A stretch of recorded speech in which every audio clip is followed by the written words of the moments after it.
Three, two, one, and we're officially live. Hi everyone, this is Stefan from Better Brain. Welcome back. Today's episode, this week's episode, I am so excited to share with you what we've got lined up. You can see today it's not just me, there is two of us, and actually my guest today has appeared on the show before, and that's why I think it's even more exciting to have her back. And today's topic, we'll be talking about the link between your mind and your health, the link between the connection between your heart and your mind. And it's something that we don't necessarily think about all the time, only when we have to. So I'm hopefully trying to get a little bit of inspiration from you guys. And if we can change one person's life, then it's a good day in the office, right?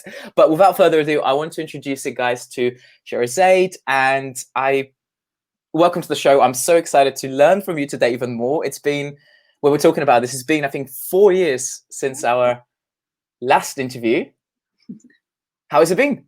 It's been a long time. Been a long time. Thanks for the intro, Stefan. It's a pleasure being here again. I love your show. So it was a massive yes when you asked me to come back. So yeah, thank you so much for having me back. Awesome. So obviously we've kind of changed the topic and the brand slightly since I used to run the health podcast, and now we have the Better Brain podcast where we interview busy professionals and health professionals, and we look at natural ways to help people and to bring value. But for those of you who don't know much about you, do you mind just sharing a little bit more about your background? You can start all the way from your childhood if you want. It's entirely up to you. But yeah, just introduce us to your work and what are you up to? Sure. So where do I start, Stefan? I trained as a cardiac nurse. I specialized in arrhythmia, which is the study of the electrical conduction of the heart. A bit about my background. I was a professional ballet dancer. I danced for 19 years. I was qualified as a yoga therapist and as a yoga teacher as well. And in 2014, I decided to do something with all my knowledge and my passion. So I founded Rhythmia Breath, which is a method and a program dedicated for the prevention and rehabilitation of cardiovascular disease and mental well-being. So we've been running this for the last, number of years, and we are currently going digital. So from ballet dancer to yoga therapist to someone in tech. Don't ask me how I got here. I have to now. Now you've said it, I have to ask you. What was the drive? What was the kind of evolution from being someone active, sporty, training all the time? I know that, I guess you guys had a very regimented schedule, to working with people with their well-being and their mental performance as well as their cardiovascular issues. How did that link from one to the next? So I think you just kind of answered the question with your question. It's an evolution, and it's something very strange when I talk about my journey with people. It almost feels a bit like, what's this woman talking about? But as I promise that it feels like every single thing that I've done in my life has actually led me towards where I am now. And as I said again, it's all about looking for ways and you can evolve and move forward. I've always been passionate about movement, exercise, and well-being, both mental well-being and physical well-being. And there was a point where, because of a health issue, personal reasons, I developed a thyrotoxicosis with the liver damage. So, and I had to slow down. So from training 5-6 hours a day and doing loads of yoga, going back and forth to the hospital, I couldn't even move. So this is when I slowed down massively. I studied yoga therapy. I studied mindfulness and meditation, and then I thought, whoa, wait a second. Everything I'm doing outside my work, right? Everything I'm learning in my yoga therapy degree can be used with patients. The same patients that by that time I was working in a research study in cardiology in central London. And I said, you know what? It makes total sense that we teach people how to relax, how to slow down when they have a heart condition. So that's basically in a nutshell how I'm here. The evolution. So is it fair to say that you're almost, I always say this in interviews, but I think you can relate to this, that you're the product of your product. You lived it, you experienced it, and now you're teaching people what to do Yeah. and what not to do. Yes. Yeah. Totally. So tell me, okay, I'm intrigued because I actually haven't visited your practice. I would love to one day when all this is over. But tell me what's the like 70-80% of your energy going towards? I guess at the minute it's probably quite different than normal circumstances. But what does your day look like? Okay, I'm going to tell you what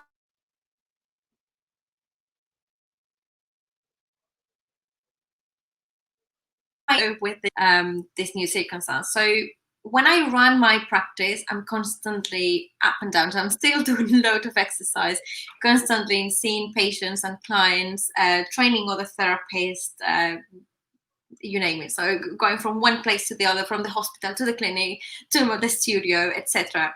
But now things have changed drastically. Some of the sessions I'm able to do it online. But now 70 or 80% of my day is completely dedicated towards the app, the digital therapy. Hmm. Going back to evolve. At the beginning of this lockdown, I had two options. One was waiting to see how everything, to see what happened in terms of when are we going to go back. And option number two is, again, once more in my life and in my career, how do I evolve? How do I use this as an opportunity for me to go further and continue my journey? So we are going digital. So now 70-80% of my day it's completely around understanding the technology around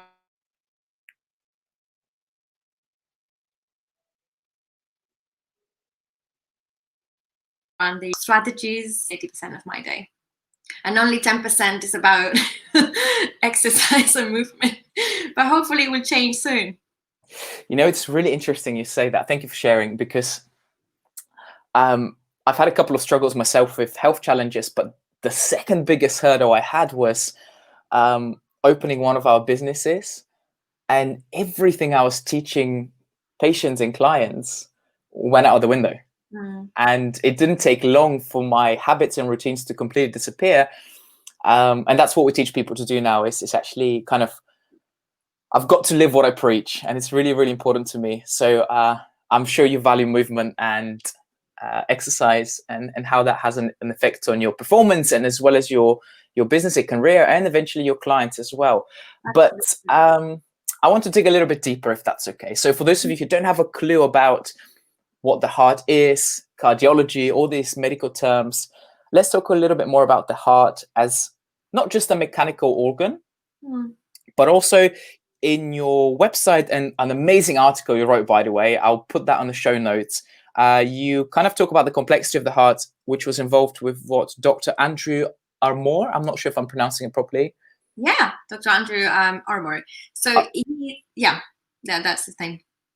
Yeah, I would love to kind of expand a little bit more and tell us, what does that mean? What does that mean, the heart is not just this mechanical organ? Yeah. So unfortunately, modern medicine has come to believe that the heart is just a simple pump, right? But in reality, it's not, right? It's an extraordinarily complex organ, right? And it is also very beautiful. It has a lot of philosophy around it. So for someone that doesn't really understand the relationship, so let's imagine that we have an organ, right, that pumps blood out of the body. It receives blood inside the body, and it pumps, right? But imagine now that I tell you that the heart has 40,000 neurons, right? Up until 30 years ago, we are in medicine, we only knew that neurons were in the heart, in the brain. And now we know that we also have neurons in the heart and in the gut, right? But if I tell you that these 40,000 neurons are in the heart means that the heart can also think, remember, and interact with the brain directly. Okay. So this is the work of Dr. Andrew Armour, right? So he discovered in the early 90s that the heart contains neurons, right? And the heart remembers, and the heart can actually react towards certain emotions and towards certain triggers as well, right? And has a lot to do with how we process trauma as well.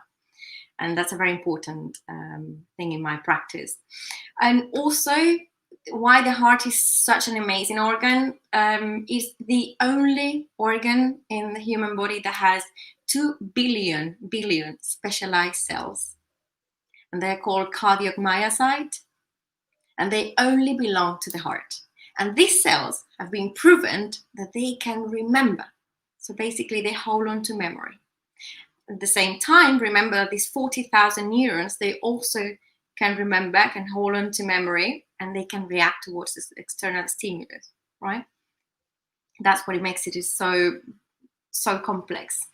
And the third, and probably one of the most important ones, is that the heart is it generates the strongest electromagnetic field in the body. It's 3 times stronger than the brain. Okay, so these electromagnetic, the electromagnetic field around the heart, as you can imagine, is they're waves, right? And waves move and travels through vibration. So if we transfer that into more the philosophy side of things, this is our intuition. So when you interact with other person, with another human being, sometimes we're not in the same sync, right? And sometimes it happens. Sometimes you just connect with someone instantly. You really don't know what it is. So the philosophy of this topic, which is neurocardiology, is that you're basically vibrating exactly in the same way as music, right? You're vibrating in the same sync. That's awesome. Yeah. So and this is all. It's part philosophy, but it's also part science, right? So there've been many research studies done around this topic. It's not that just I'm making things up, I promise. So pretty robust science behind it, but unfortunately modern medicine is not yet very interested in it.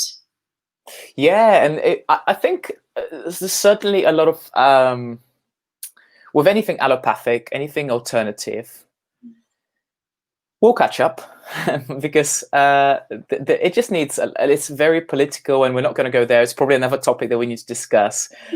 So we're not going to kind of tell the listeners what's right and wrong, but we're just trying to open people's minds and hearts to evolve their way of thinking. Don't always listen to what everyone tells you just because they're an MD or just because they're a GP, because the history behind medicine is very reactive. It's very, which is what I teach my clients. It's very emergency based, and it's amazing at saving lives.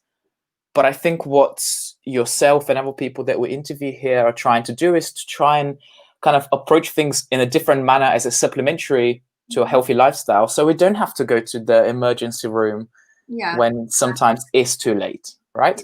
Totally. And it's almost like putting things into perspective as well, right? And sometimes I feel that I'm swimming in between these two worlds, that they, holistic medicine and mainstream or modern medicine as well. So going back to what I said, I forgot to mention that modern medicine is now a bit more receptive towards the idea that the heart is much more than just a simple pump. And one of the most recent studies have proven that the heart also plays a hugely important role in our hormones, right? So, for example, when we feel fear or anger, the heart is the first one to tell the brain to segregate certain hormones such as cortisol and adrenaline. So we can also say that the heart is an endocrine organ. Fantastic. I love this stuff because it's another example yet to show you that we're not simple creatures, far from. It's a very biochemically, neurologically, physiologically complex structure. Mr. Elon Musk swears that he'll be able to replicate heart and tissues and so on. And who knows, one day maybe science will. But I think we should always go back to basics and always look at what we're designed to do, and what's the reason behind having 40, you said 40,000 neurons in the heart. And again, it must be something to do with fight or flight or responding to your environment internally and externally.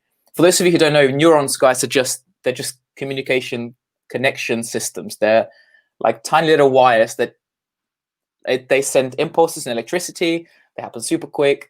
The brain has a lot, but it turns out I'm learning today that the heart has a lot too. Yeah. So it's like tiny little Teslas from the heart up to the brain that travel super quick and in a very efficient way. That's really cool. So tell me if there is a connection between how I'm feeling versus what my heart is doing, and what is the positive and what is the negative from that too. So talking about anger and emotion and the health of your heart. Yeah. So in very simple terms, think of emotions like a message, right? So think about the heart as the place where we digest emotions, and the place where we send information, right, regarding that emotion, right? And think of the brain like the person or the entity that receives the message and acts according to that emotion. I don't know if I make this even more complex or not, but it makes sense. It makes sense, right? So when we, for example, the reason why emotions is so important for the health of our heart and our brain is emotions has the potential to create coherence or incoherence in our body. Okay, so remember that these waves, the way that we communicate, the way that the heart communicates with the brain, is through waves as well, right? So emotions such as anger, as I said, anger, frustration, sadness, and fear, they create very erratic waves.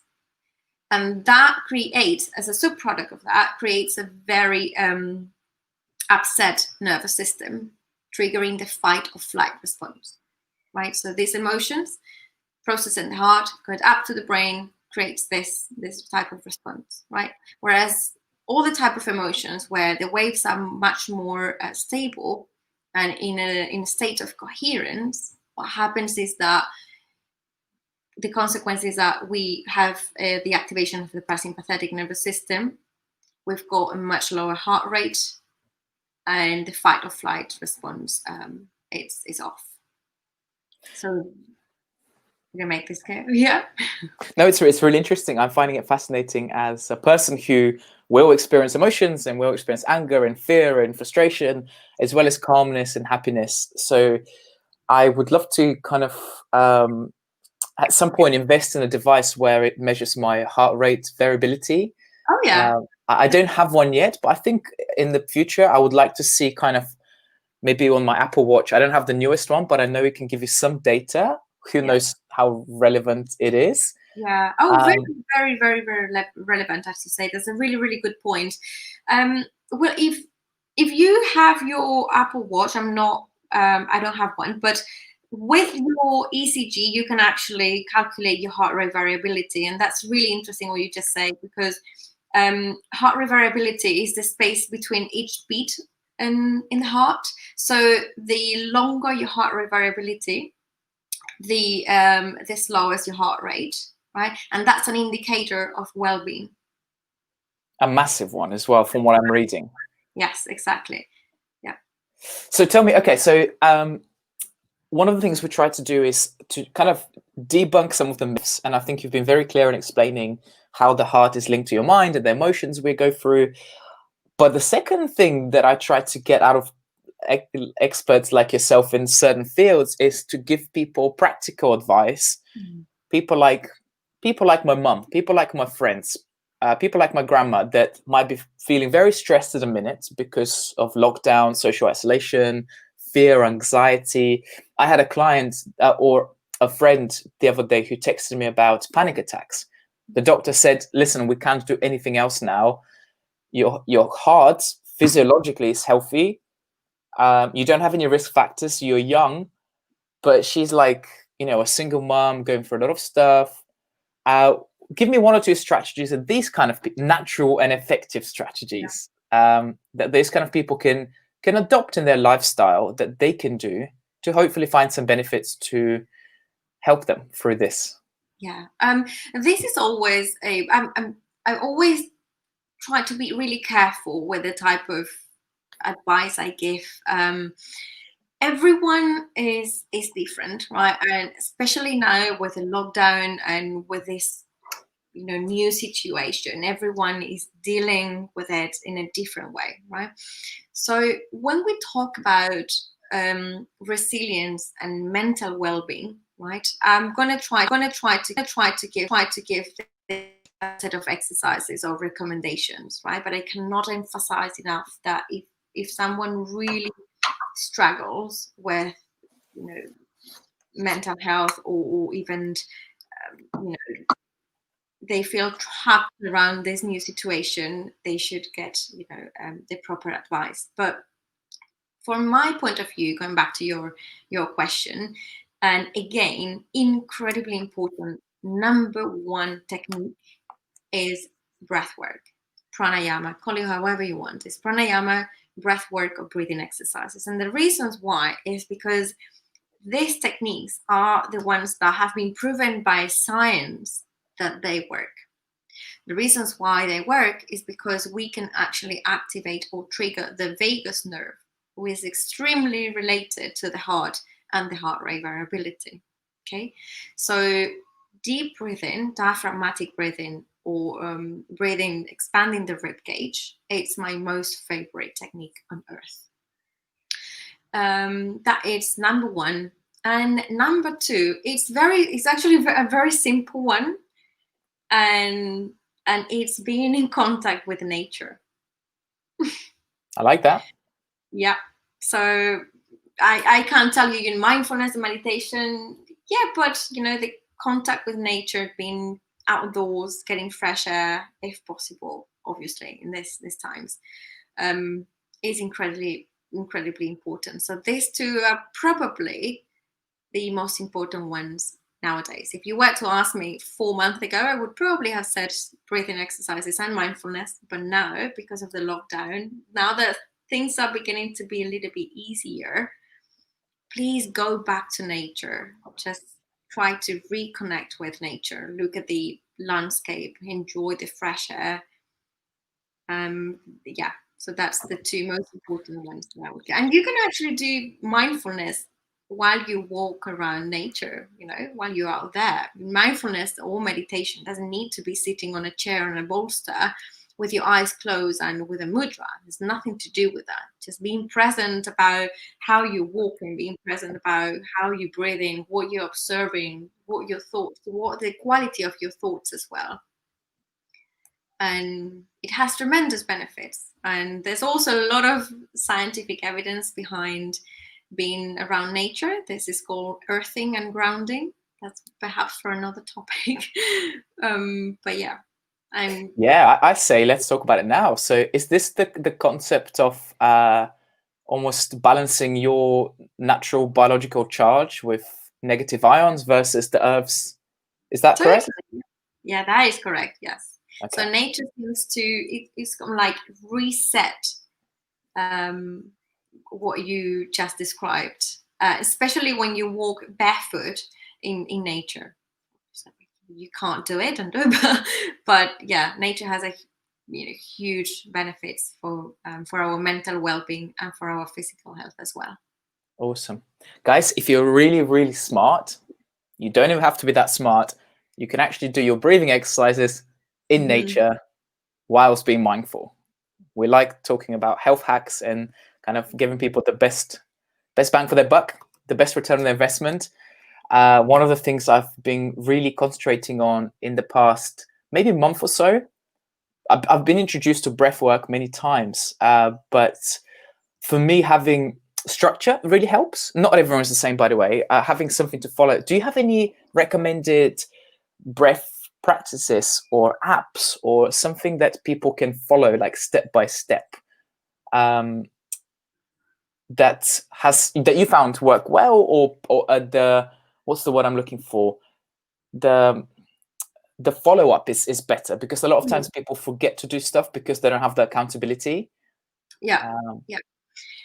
I'm a bit.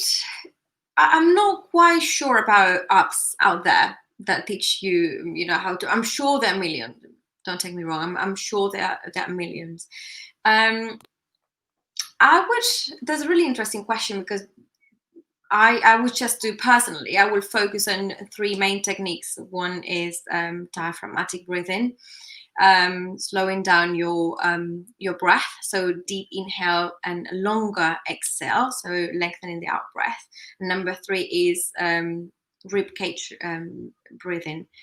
I currently teach that, and I don't get the resources from anywhere anymore.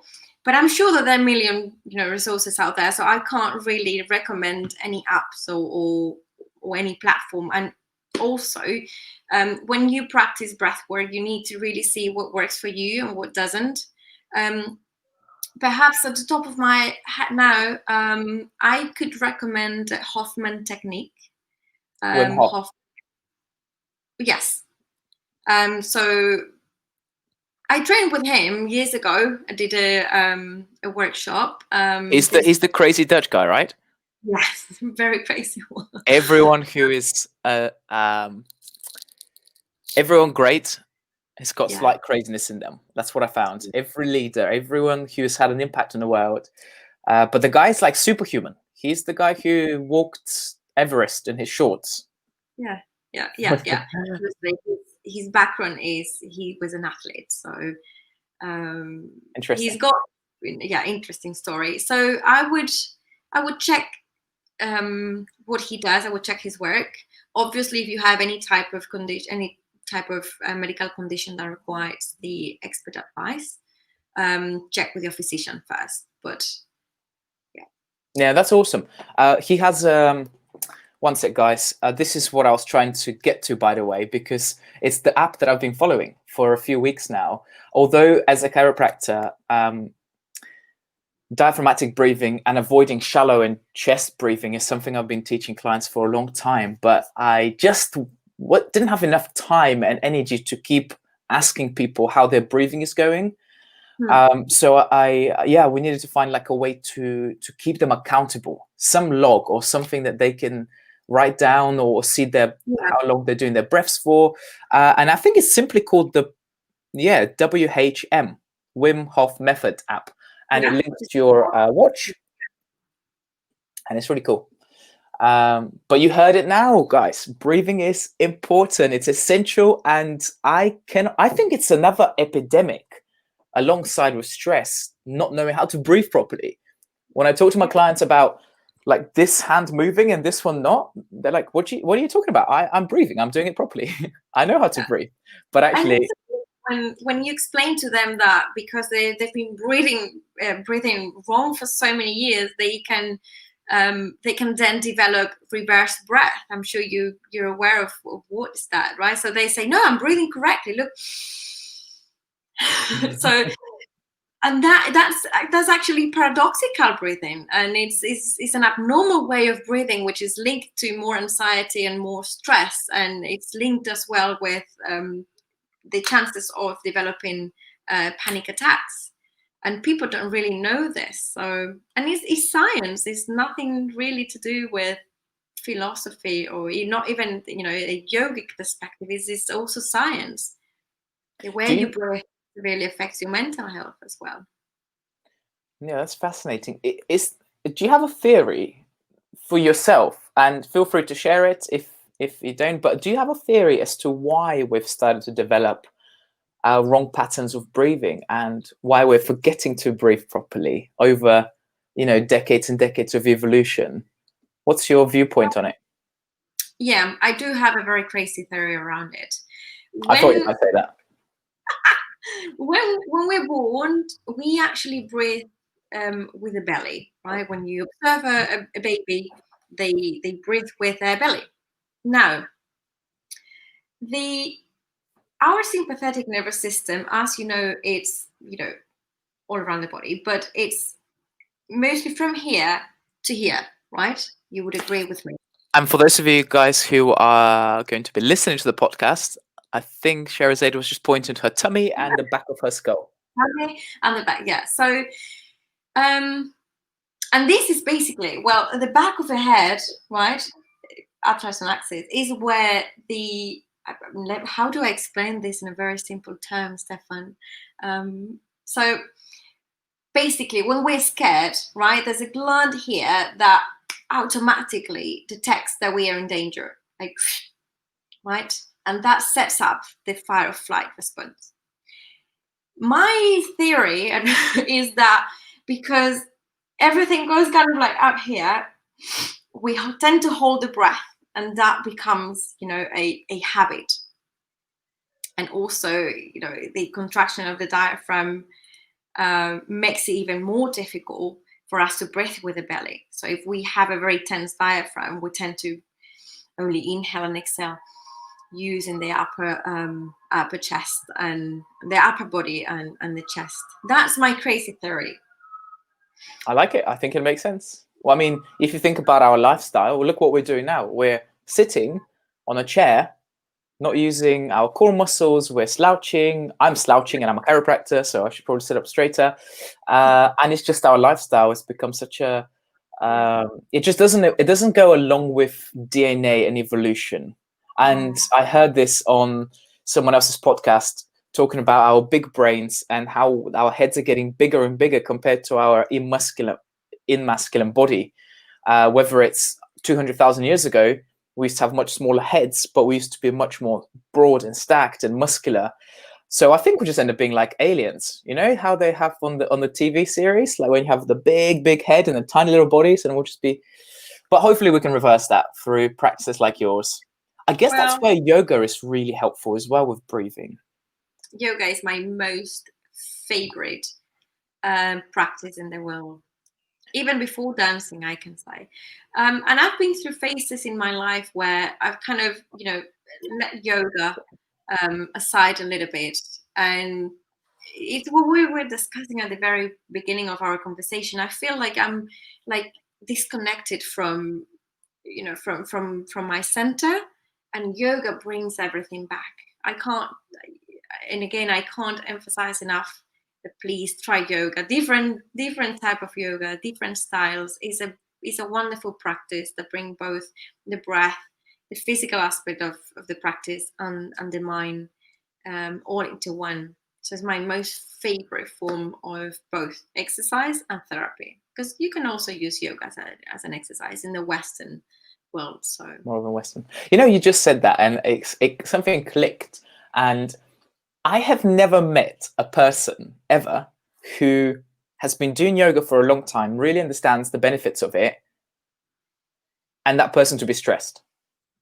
I've never. They're all chilled. They're all like super happy, super relaxed people, and everyone that, for example, I have friends and I have colleagues and I've had some professionals that have done huge retreats in India and were taught by some popular people in the yoga community, and they're all people that all these guys really understand themselves, and they're always so calm and collective and cool, and it's really interesting. I've never seen a stressed yoga person ever.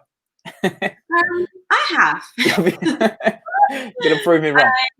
No, you're not wrong, but maybe you haven't seen it. But I guess that what happens with yoga is that as you deep into the practice, it's easier for you to go back to that centeredness and that peaceful state, and you do have the tools to get to that point quicker and maybe in a more efficient way. But that doesn't mean that that a yogi, unless you go to the Himalayas, Stefan, that's a different story. I don't know about that. But when you practice yoga, when you're a yogi in the Western world, of course you have triggers. Of course you're human, right?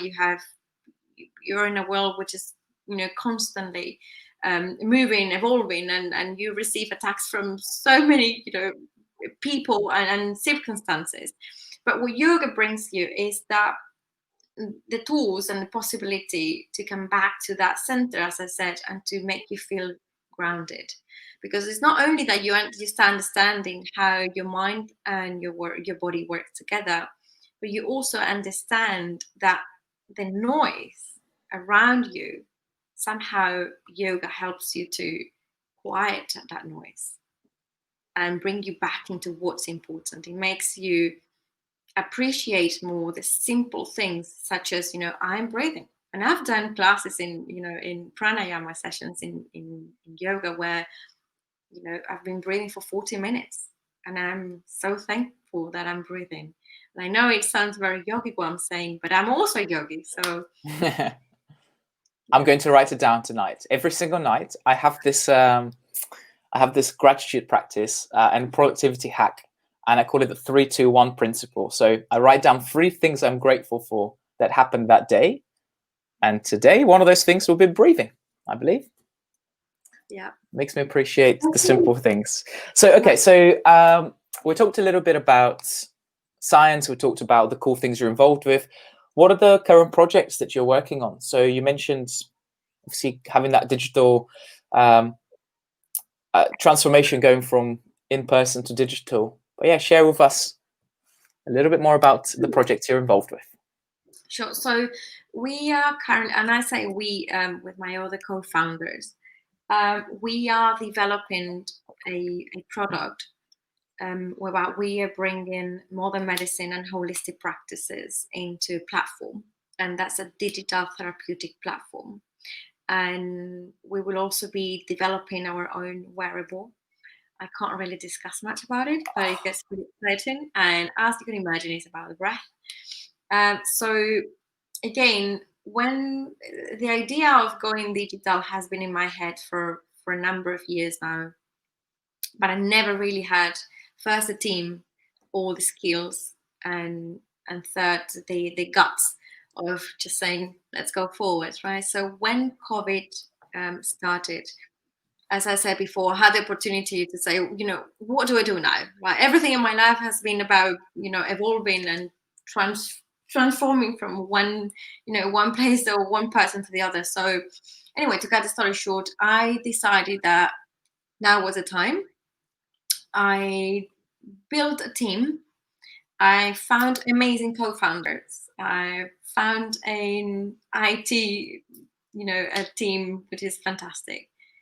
So we are going digital, and now we are a platform that we are an in-house service with a digital therapeutic platform as well. When can we find out about your wearable device, and how do I get one? That would be next year for sure. Next year. Okay, so we have to do third appearance on the Better Brain podcast to talk about your wearable device. It's a long journey. It's a very, very long journey. We are in the process as well of developing a small pilot study proving that what we do already in clinic, it is viable and it works in a digital platform. So yeah, it's a long journey. So I can't really say to you before next year will be ready, but it will definitely be ready. We'll talk about it also. It's just fantastic how it's very sad, the current circumstances, and how it's put a lot of people out of work and with jeopardizing their health. But something quite beautiful about being able to explore your creativity and being put under stress to evolve and change your ideas and eventually get that final push, like you said.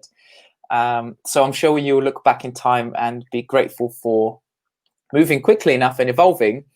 Someone once told me, especially when it came to health and technology and entrepreneurship, there's always waves coming, but you can just watch the waves walk past, or you can just take one of them and just ride along and stay ahead of the game. So I'm really happy for you. You have to tell us and tell the listeners, more importantly, obviously we're so grateful having you here, but how can we find out more about the work you're involved with? How can people reach out to you if they feel like life is too stressful, they want to learn more about breathing, about their cardiovascular health, yoga, wearable devices, and then everything you tell me, I'll make sure I put on the show notes. But please tell us and the listeners. That's really kind. Thanks, Stefan. So first of all, you can find about my work in our website, which is rhythmiabreath.com. I currently have an online program which is completely free, and I launched that a month ago. It's a program. It's an online program about resilience and managing emotions. So and I actually have 2 partnerships with 2 NHS centres. So you can access the online course for free through the website as well. Again, it's about resilience and managing emotions. And number 3, just send us an email through the website if you want to find out about our work, or if you want to pop into the practice and have a few sessions, just do it. But mostly through the website at the moment. And the name of the website is? rhythmiabreath.com. I'm just writing it down. Yeah. .com. And again, everything about breath is the rhythm of your breath, and you can also translate it like the rhythm of life as well. That's really, really cool. I'll make sure that all of this is being put in the show notes. I think people find this fascinating, and I think a lot of people should try and understand more about natural and effective ways to manage their health, to stay well, to perform better. But breath is definitely a huge foundation of wellness, of overall health and performance. And Sherazade, I just can't thank you enough for coming to the show again. I guess we'll have to catch up again when the new and exciting project is live, up and running. Sure, I will let you know. Awesome, sure. awesome. It will be a pleasure coming back. Fantastic. It's been a pleasure. Guys, thank you so much. As always, love and appreciate you. We have a new and exciting workshop coming out next Wednesday at 7. It's specifically designed for entrepreneurs and business owners. I'm not going to be talking about breath because I'm not the expert. We'll let the experts talk about that, but I'll put a link in the show notes. Love and appreciate you guys, and have a lovely day. Sherazade, thank you again for being here. Thank you so much. Thank you. Bye.